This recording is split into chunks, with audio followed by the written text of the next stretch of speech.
പ്രിയമുള്ളവരെ, നാം സ്വലാത്ത് ചൊല്ലിയാൽ എത്ര നേട്ടമാണ് അല്ലാഹുവിങ്കിൽ നിന്ന് നമുക്ക് ലഭിക്കുക.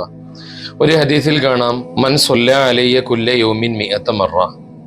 ഒരാൾ എല്ലാ ദിവസവും എൻ്റെ മേൽ 100 സ്വലാത്ത് വീതം ചൊല്ലിയാൽ കതബല്ലാഹു ബൈന അയ്നൈഹി ബറാഅത്തൻ മിനന്നാർ വ ബറാഅത്തൻ മിനൻ നിഫാഖ്. അവന്റെ ഇരു നയനങ്ങൾക്കിടയിൽ നരകമോചനവും കപടവിശ്വാസത്തിൽ നിന്നുള്ള മോചനവും അള്ളാഹു രേഖപ്പെടുത്തുന്നതാണ്. അസ്കനഹു യൗമൽ ഖിയാമത്തി മഅ ശുഹദാ. നാളെ ശുഹദാക്കളോടുകൂടെ അള്ളാഹു അവനെ ഖിയാമത്ത് നാളിൽ താമസിപ്പിക്കുകയും ചെയ്യുന്നതാണ്. പ്രിയമുള്ളവരെ, എത്ര വലിയ സൗഭാഗ്യമാണ്, നേട്ടമാണ് ഈ ഹദീസിലൂടെ വിവരിച്ചത്. കപടവിശ്വാസത്തിൽ നിന്നും നരകത്തിൽ നിന്നുമുള്ള മോചനം എന്ന് പറഞ്ഞാൽ അതിനേക്കാളും വലിയൊരു നിഅമത്ത് വേറെ എന്താണ്? നാളെ സ്വർഗത്തിലെ ഏറ്റവും ഉന്നതമായ പദവിയിലായിരിക്കും ശുഹദാക്കൾ താമസിക്കുക. അവരോടുകൂടെ ഒരുമിച്ച് കൂടാൻ കഴിയുക എന്നത് എത്ര വലിയ നേട്ടമാണ്.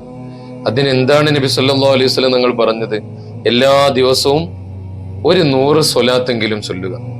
ഇൻഷാ അല്ലാഹ് നമുക്ക് എത്ര കണ്ട് സ്വലാത്ത് ചൊല്ലാൻ കഴിയുമോ അത്രയും സ്വലാത്ത് ചൊല്ലണം. കാരണം നാം എത്രയും സ്വലാത്ത് ചൊല്ലുന്നുവോ അത്രയും നമ്മുടെ പദവി അള്ളാഹുവിങ്കൽ ഇങ്ങനെ ഉയർന്നുകൊണ്ടേയിരിക്കും.